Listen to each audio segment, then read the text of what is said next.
যেহেতু এই রাতে ভাগ্য নির্ধারণ করা হয়, ভাগ্য নির্ধারণী রজনী, তাহলে এই রাতে যদি আমরা আল্লাহ সুবহানাহু ওয়া তাআলার ইবাদত করি এবং আমরা যদি দোয়া করি এবং আমাদের দোয়ার ফলশ্রুতিতে আমাদের ভাগ্যে পরিবর্তন আসতেও পারে, লেখনীতে পরিবর্তন আসতেও পারে।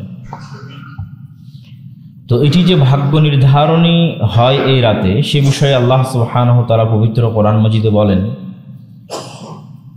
হামিম ওয়াল কিতাবিল মুবিন, এটি একটি স্পষ্ট কিতাব। ইন্না আনজালনাহু ফি লাইলাতিন মুবারাকাহ, এই কিতাবকে আমরা অবতীর্ণ করেছি বরকতময় রাতে।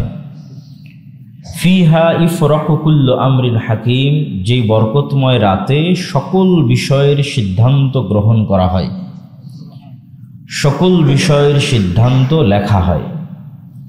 প্রশ্ন হচ্ছে, আমরা তো জানি আল্লাহ সুবহানাহু ওয়া তাআলা পৃথিবী সৃষ্টির 50,000 বছর পূর্বেই সকল কিছু লিখেছেন, তাহলে লাইলাতুল কদরের রাতে কি লেখা হয়? এটির উত্তরও আমরা পেয়ে যাই রাসূলুল্লাহ সাল্লাল্লাহু আলাইহি ওয়াসাল্লামের হাদিসে এবং মুহাদ্দিসিনে কেরাম যারা এগুলোর ব্যাখ্যা করেছেন তাদের বক্তব্য এবং তাদের কথার মধ্যে। আব্দুল্লাহ ইবনে আব্বাস রাদিয়াল্লাহু তাআলা আনহু বলেন, ইউকতাবু মিন উম্মিল কিতাব ফি লাইলাতিল কদর মা ইয়াকুনু ফিস সানাহ মিন রিজকিন আও মাউতিন আও হায়াতিন আও মাতারিন হাত্তা ইউকতাবুল হাজ ইয়াহিজ্জু ফুলানুন ওয়া ইয়াহিজ্জু ফুলান। আব্দুল্লাহ ইবনে আব্বাস রাদিয়াল্লাহু তাআলা বলছেন যে ইউকতাবু মিন উম্মিল কিতাব, উম্মুল কিতাব থেকে এই রাতে লেখা হয় মা ইয়াকুনু ফিস সানাহ, আগামী 1 বছর কি ঘটবে, মিন রিজকিন রিজিক সংক্রান্ত, আও মাউতিন মৃত্যু সংক্রান্ত, আও হায়াতিন জীবন সংক্রান্ত, আও মাতারিন বৃষ্টি সংক্রান্ত। এমনকি এটাও লেখা হয় যে এই বছরে কে কে হজ করবে।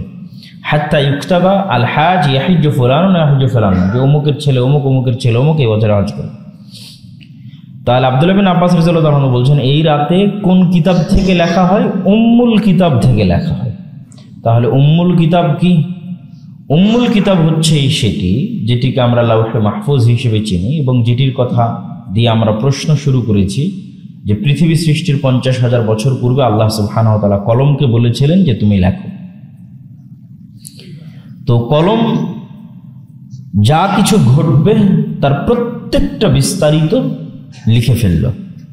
এই জন্য তাকদীরের স্তরও ভেদ করেছে উলামায়ে কেরাম, যে তাকদীরের প্রথম স্তর হচ্ছে আল্লাহ সুবহানাহু ওয়া তাআলার জ্ঞান, তাকদীরের দ্বিতীয় স্তর হচ্ছে লাউহে মাহফুজ বা উম্মুল কিতাব। তো তাকদীরের প্রথম স্তর আল্লাহ সুবহানাহু ওয়া তাআলার জ্ঞান। এর অর্থ কি?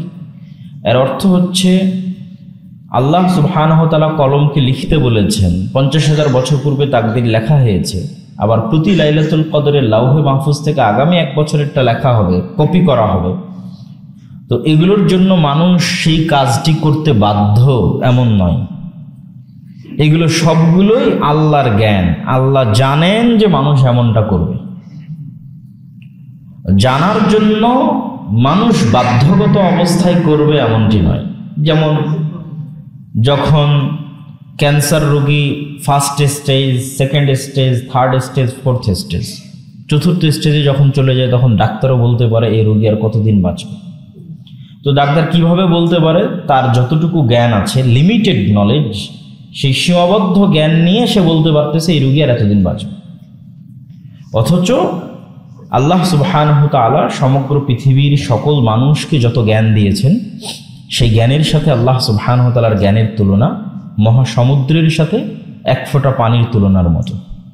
তাহলে সমগ্র পৃথিবীর মানুষকে যে 1 ফোঁটা জ্ঞান বন্টন করে দেওয়া আছে, সেই জ্ঞানের একটা ন্যূনতম অংশ ব্যবহার করে একটা ডাক্তার বলে দিচ্ছে যে এই ব্যক্তি আর এতদিনের মধ্যে, আর 6 উইক 6 সপ্তাহ অথবা 7 সপ্তাহের মধ্যে মারা যাবে।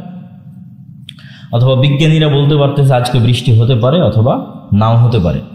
তো এই যে জ্ঞানের উপর ভিত্তি করে, ন্যূনতম জ্ঞানের উপর ভিত্তি করে ভবিষ্যৎবাণী করা সম্ভব হচ্ছে, তো যিনি সকল কিছু জানেন তার জন্য এটি অবশ্যই সম্ভব যে তিনি এটি জানেন যে তার সৃষ্টি করা মানুষ আজ কি করবে। তো এই জন্য তিনি জানেন, এই জন্য মানুষ বাধ্য অবস্থায় করবে এটা নয়, মানুষ স্বেচ্ছায় করবে, কিন্তু এই স্বেচ্ছায় করাটাও আল্লাহ সুবহানাহু ওয়া তাআলা আগে থেকেই জানেন। তো আল্লাহ সুবহানাহু ওয়া তাআলার জ্ঞান আল্লাহ কলমকে বলেছেন লিপিবদ্ধ করতে লাউহে মাহফুজে, উম্মুল কিতাবে। আর এই উম্মুল কিতাব থেকে কপি হবে লাইলাতুল কদরের রাতে আগামী 1 বছরেরটা, যার বিস্তারিত বিবরণ বহু তাফসিরে আব্দুল্লাহ বিন আব্বাস এবং অন্যান্য সাহাবী থেকে উল্লেখ করা আছে। তাকদীরের আরো একটি স্তর হচ্ছে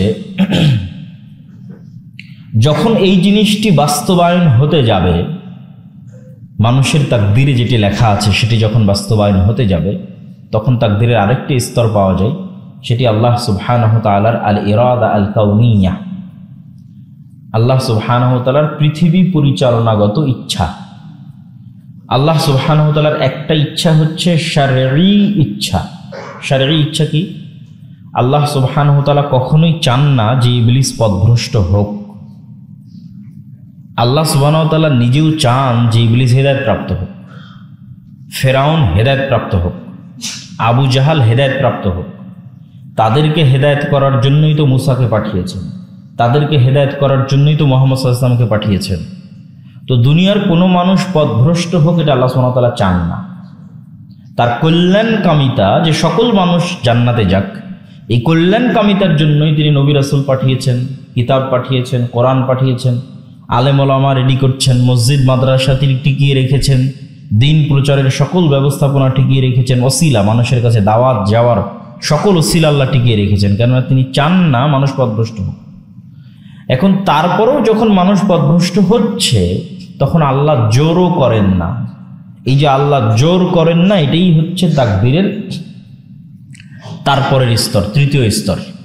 তথা ইবলিস যখন বলল আমি সিজদা করব না, তখন আল্লাহ সুবহানাহু ওয়া তাআলা চাইলে ফেরেশতাদেরকে বাধ্য করায় ওকে সিজদা করাতে পারতেন না? পারতেন না? পারতেন। কিন্তু ইবলিস যখন বলল আমি সিজদা করব না, আল্লাহ কিন্তু বাধ্য করেননি তাকে সিজদা করাতে। ফেরাউন যখন বলল যে আনা রাব্বুকুমুল আ'লা, আমি তোমাদের প্রতিপালক, তখন আল্লাহ সুবহানাহু ওয়া তাআলা ফেরাউনকে বাধ্য করেননি যে সে হেদায়েত প্রাপ্ত হোক, তাকে তার অবস্থার উপর থাকতে দিয়েছে। সে স্বেচ্ছায় তার অবস্থার উপর চলেছে। আবু জাহাল সহ আমরাও যারা পথভ্রষ্ট হচ্ছি, আমি যখন হয়তো অশ্লীল কিছু দেখছি অথবা অশ্লীল কিছু শুনছি, আল্লাহ চাইলে আমার চোখকে অন্ধ করে দিতে পারেন, আমার কানকে বধির করে দিতে পারেন, কিন্তু আল্লাহ দেন না, দিবেন না। তাহলে আমি কানে শুনছি অশ্লীল, চোখে দেখছি অশ্লীল, তখনও ক্ষমতা ব্যবহার করছি কার? আল্লাহর। তখনও অনুমতি ব্যবহার করছি আল্লাহর। আল্লাহ চাইলে তখনই আটকিয়ে দিতে পারত। এটা হচ্ছে তাকদীরের তৃতীয় স্তর। তো আমরা আলোচনা করছিলাম যে লাইলাতুল কদরের রাতে, এটিকে তাকদীর নির্ধারণের রাত বলা হয়। এই রাতে মূলত আগামী 1 বছরের বিষয়গুলো লিপিবদ্ধ করা হয় এবং উম্মুল কিতাব থেকে কপি করা হয়, তথা লাউহে মাহফুজের যে কিতাবে সকল কিছু লিপিবদ্ধ করা আছে সেটি থেকে কপি করা হয়। এই লাইলাতুল কদরের গুরুত্ব এবং তাৎপর্য যদি আমরা বুঝতে চাই, তাহলে লাইলাতুল কদর সম্পর্কে আল্লাহ সুবহানাহু ওয়া তাআলা পবিত্র কোরআনে সম্পূর্ণ একটি সূরা অবতীর্ণ করেছেন। ইন্না আনজালনাহু ফি লাইলাতিল কদর, আমরা এই কিতাবকে অবতীর্ণ করেছি লাইলাতুল কদরের রাতে। ওয়ামা আদরাকা মা লাইলাতুল কদর, তোমরা কি জানো লাইলাতুল কদর কি? এই যে জিজ্ঞাসা করার স্টাইল, যে তোমরা কি জানো লাইলাতুল কদর কি, এটার দ্বারা মানুষের আগ্রহ তৈরি করা হয়। যখনই বড় কোনো বিষয় আল্লাহ সুবহানাহু ওয়া তাআলা অথবা তার রাসূল বলেন, তখন এই ধরনের উপস্থিত ব্যক্তিকে প্রশ্ন করার মাধ্যমে তাদের অ্যাটেনশন নেওয়া হয়, তাদের মনোযোগ আকর্ষণ করা হয়। যেমন অন্য সূরায় আল্লাহ বলছেন আল কারিআতু মাল কারিআহ ওয়া মা আদরাকা মাল কারিআহ, মহাভয়ঙ্কর বিকট আওয়াজ, তোমরা কি জানো মহাভয়ঙ্কর বিকট আওয়াজ কি? 2 বার জিজ্ঞেস করেছে, যাতে মানুষ আগ্রহের সাথে পরের বাক্য শোনে যে আসলে কি এত গুরুত্বপূর্ণ কথা। রাসূল সাল্লাল্লাহু আলাইহি ওয়াসাল্লাম বহু হাদিসে এই জিনিসগুলো প্রয়োগ করেছেন। যেমন তিনি বলেন যে আতাদরুনা মাল গীবাহ, তোমরা কি জানো গীবত কি? মানুষ আগ্রহী হয়, না আমরা তো জানি না আল্লাহ গীবত কি, আপনি বলেন। তো আল্লাহ বলছেন তোমরা কি জানো লাইলাতুল কদর কি? লাইলাতুল কদরি খায়রুম মিন আলফি শাহর, লাইলাতুল কদর হচ্ছে 1000 বছরের 1000 মাসের ইবাদতের চাইতে উত্তম, বা 1000 মাসের চেয়ে শ্রেষ্ঠ। তো এই 1000 মাসের চেয়ে যে শ্রেষ্ঠ কথাটি বলা হলো, এখানে আল্লাহ সুবহানাহু ওয়া তাআলা নির্ধারণ করেননি যে 1000 মাসের সমান, এই জিনিসটা আমরা অনেক সময় বলতে ভুল করি যে লাইলাতুল কদর 1000 মাসের ইবাদতের সমান, এবং হিসাব করে অনেকে বলে দেয় যে 80 বছর 83 বছর 84 বছর এরকম একটা ইবাদতের সমান। আল্লাহ সুবহানাহু ওয়া তাআলা সমান বলেননি, আল্লাহ বলেছেন 1000 মাসের চেয়েও শ্রেষ্ঠ। তো এখানে ব্যাখ্যা করতে গিয়ে মুফাসসিরিন ইকরাম লিখেছেন যে আমরা যেমন বাংলা ভাষায় বলি সে লাখ লাখ টাকার মালিক, কত লাখ টাকা জানি না, অমুক কোটি কোটি টাকার মালিক, কত কোটি তা কিন্তু জানি না। তো মাত্রাতিরিক্ত অগণিত অসংখ্য বোঝানোর জন্য যেমন আমরা বলি যে লাখ লাখ কোটি কোটি, ঠিক আরবি ভাষায় অগণিত অসংখ্য বোঝানোর জন্য বলা হয় হাজার হাজার হাজার, তথা হাজারো মাসের চেয়ে উত্তম, তথা এক্সাক্ট 80 বছর 85 বছর 90 বছর এরকম নয়। এই হাজারো মাস 80-85 বছরের চেয়ে অনেক অনেক উত্তম। কত গুণে উত্তম আল্লাহ সুবহানাহু ওয়া তাআলা ভালো জানেন। তিনি যেহেতু নির্ধারণ করেননি সেহেতু আমাদের জন্য এটি নির্ধারিত নয়, বরং এটা অগণিত অসংখ্য সীমাহীন, হাজার মাসের চেয়েও কয়েক হাজার মাসের চেয়েও উত্তম হতে পারে, সেটার সীমা আল্লাহ সুবহানাহু ওয়া তাআলা জানেন। এই 1000 মাসের চেয়ে শ্রেষ্ঠ ঘোষণা করার পিছনের কিছু শানে নজুল তাফসীর ইবনে কাসিরে উল্লেখ করা আছে। এটা বুঝার সুবিধার্থে বলা, সত্য মিথ্যা পরে বুঝার সুবিধার্থে, যে একদা রাসূলুল্লাহ সাল্লাল্লাহু আলাইহি ওয়াসাল্লাম সাহাবীদের সামনে তিনি বনু ইসরাইলের এক ব্যক্তির আলোচনা করলেন যে 80 বছর একটানা আল্লাহ সুবহানাহু ওয়া তাআলার ইবাদত করেছিল। আরেক বর্ণনায় আছে যে একদিন রাসূলুল্লাহ সাল্লাল্লাহু আলাইহি ওয়াসাল্লাম বনু ইসরাইলের 4 জন নবীর নাম বললেন, আইয়ুব, জাকারিয়া, ইউশা বিন নুন এবং আরেকজন। এই 4 জন নবী যারা একটানা 80 বছর ইবাদত করেছে এবং 80 বছর ইবাদতের মধ্যে কোনো গুনাহ শামিল করেনি। আবাদুল্লাহ 80 আমান লাম ইয়াসুহু তরফাত আইন, 80 বছর একটানা আল্লাহর ইবাদত করেছে যেখানে এক চুল পরিমাণও তারা গুনাহ সংঘটিত করেনি। তখন আজিবাত উম্মাত মুহাম্মাদিন সাল্লাল্লাহু আলাইহি সাল্লাম, উপস্থিত সাহাবীরা খুব আশ্চর্য হল যে আমাদের তো হায়াত অত বেশি নয়, হায়াত সংক্ষিপ্ত, ছোট, গড় হায়াত উম্মতে মুহাম্মাদের 60 বছর। তাহলে উম্মতে মুহাম্মাদের এই সংক্ষিপ্ত ছোট হায়াত নিয়ে অতীত উম্মতের চাইতে বেশি ইবাদত করা কখনোই সম্ভব নয়।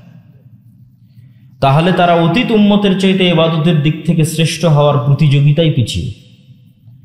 তাহলে যেহেতু অতীত উম্মতের চাইতে ইবাদতের দিক থেকে শ্রেষ্ঠ হওয়ার প্রতিযোগিতায় পিছিয়ে, এই জন্য আল্লাহ সুবহানাহু ওয়া তাআলা তাদের জন্য অফার সেট করলেন।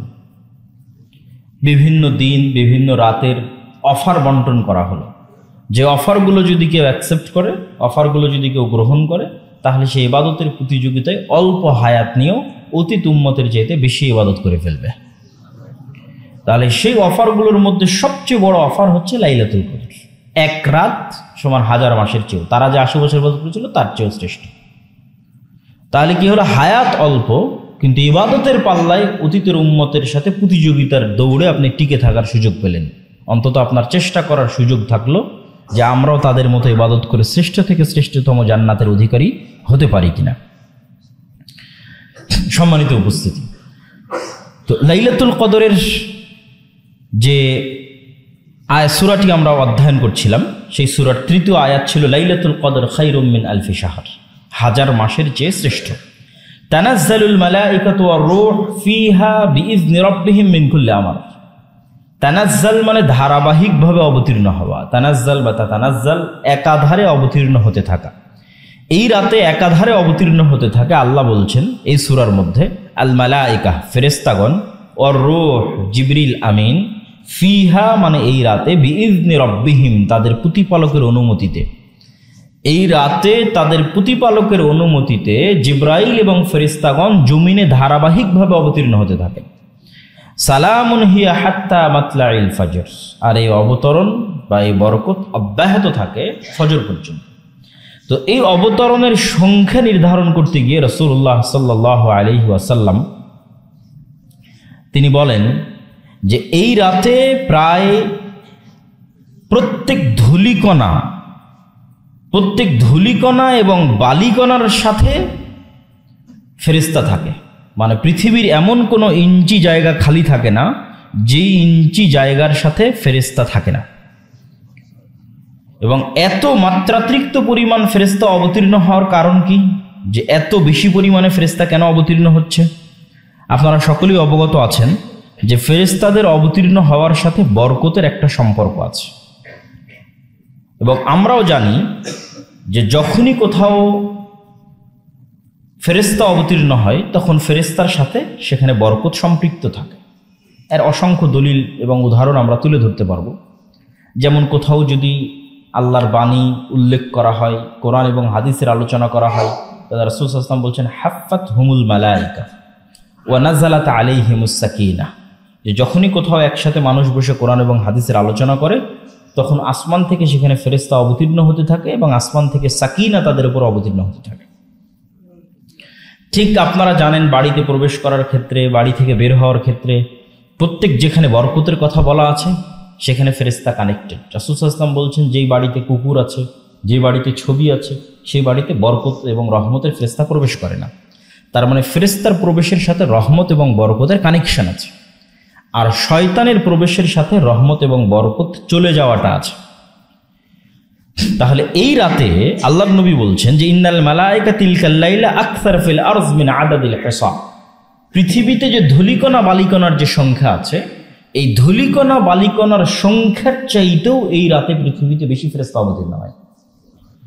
তাহলে এত বেশি ফেরেশতা অবতীর্ণ হওয়ার কারণ হচ্ছে এই রাতে এত বেশি বরকত অবতীর্ণ হয়, যেটা আমরা বোঝাতে চাচ্ছিলাম যে ফেরেশতার সাথে বরকত সম্পৃক্ত। এই জন্য যে আয়াত দিয়ে আমরা শুরু করেছি সেই আয়াতে আল্লাহ সুবহানাহু ওয়া তাআলা বলেছেন ইন্না আনজালনাহু ফি লাইলাতিন মুবারাকা, আমরা এই কোরআনকে অবতীর্ণ করেছি বরকতময় রাতে। তাহলে এই রাত কত বরকতময় হতে পারে, যে কি পরিমাণ বরকত এই রাতে অবতীর্ণ হতে পারে, যে এই রাতে এত বেশি ফেরেশতা অবতীর্ণ হতে হয় যে পৃথিবীর ধূলিকণা বালিকণার চাইতে ফেরেশতাদের সংখ্যা বেশি হয়ে যায়। তার কারণ হচ্ছে এই রাতে বরকতের সংখ্যা এত আনলিমিটেড। সম্মানিত উপস্থিতি, এবং এই ধারা অব্যাহত থাকে। আল্লাহ সুবহানাহু ওয়া তাআলা বলছেন সালামুন হিয়া হাত্তা মাতলাইল ফজর, ফজর পর্যন্ত, তথা ওই রাতের ফজর পর্যন্ত এই ধারা অব্যাহত থাকে।